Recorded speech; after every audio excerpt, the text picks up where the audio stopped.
একটা মাসআলা শুনে রাখেন, আপনার স্ত্রীর মহর পরিশোধ করা ছাড়া যদি আপনি মারা যান, আপনার যে রেখে যাওয়া সম্পদ আছে, এই সম্পদ আপনার ছেলে মেয়ের মধ্যে বন্টন পরে হবে।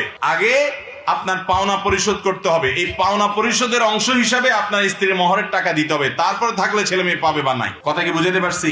অতএব এই পাওনা দেওয়া লাগবে কি লাগবে না? লাগবে। অনেকে আছেন বাসর রাতে মাপ চাই নিছেন, এরকম কিছু কাপুরুষ আছে না নাই?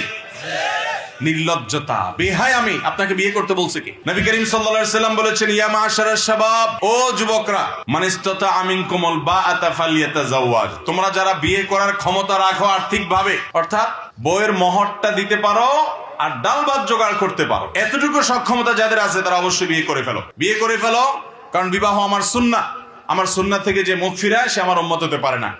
অতএব এই বিবাহ এটা তারাই করবে যাদের মোহর দেওয়ার ক্ষমতা আছে। যার বিয়ের মোহর দেওয়ার ক্ষমতা নেই, নবীজি সাল্লাল্লাহু আলাইহি সাল্লাম বলেন সে বাসরাতে বোর কাছে মাপ চেয়ে নিবে। এরকম কোনো কথা বলছেননি উনি যে আপনাদের যাদের বিয়েতে বউয়ের মোহর দেওয়ার ক্ষমতা নাই তারা বাসরাতে বউয়ের পাও ধরে মাপ চাইবে, এমন কোনো কথা বলছে হাদিসে? কি বলছে? নবী করিম সাল্লাল্লাহু আলাইহি সাল্লাম বলেছেন, ওমান লাম ইয়াস্তাতি ফাআলাইহি বিসসাওম, যে ব্যক্তি বিয়ে করতে পারে না সে কি করবে? রোজা রাখবে। সে কি করবে? রোজা রাখবে। অতএব বিয়ে করবেন আবার বাসরাতে যা বোর কাছে মাপ চাবেন, এটা নির্লজ্জতা, এটা বেহায়ামি, এটা শরমের কথা, এটা হওয়া উচিত না। পারলে বাঘের বাচ্চার মতো যা পারেন সেটা নগদ দিবেন, আর বাকিটা বলবেন যে ইনশাআল্লাহ এতদিনের মধ্যে আমি পরিশোধ করে দিব। চেষ্টা করবেন তো ইনশাআল্লাহ। প্রয়োজনে কিস্তিতে পরিশোধ করবেন, একসাথে দিতে না পারলে মাসে মাসে একটা খাতা রাখবেন, বউকে দিয়ে পরিশোধ করবেন। এটা স্ত্রীর পাওনা। এবং সেই টাকা দেওয়ার পর আবার জিজ্ঞাসা করবেন না টাকাগুলো কি করছো, জিজ্ঞেস করবেন।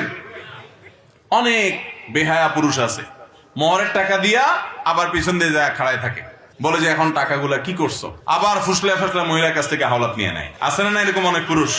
খুব খারাপ কথা, খুব খারাপ কথা। তার টাকা সে তার বাবাকে দিবে, সে তার মাকে দিবে, সে তার ভাই বোনকে দিবে, সে খরচ করবে, এমনকি আপনি গরিব মিসকিন হলে আপনাকেও দিবে। কিন্তু তাই বলে আপনি তাকে জিজ্ঞেস করে বিব্রত করতে পারবেন না যে টাকাটা কি করেছো। আমরা মেয়েদের উপরে অনেকে অত্যাচার করি, অবিচার করি, স্বামীরা ধরা খেতে হবে। অতএব স্ত্রীর মোহর পরিশোধ করবো তো ইনশাআল্লাহ।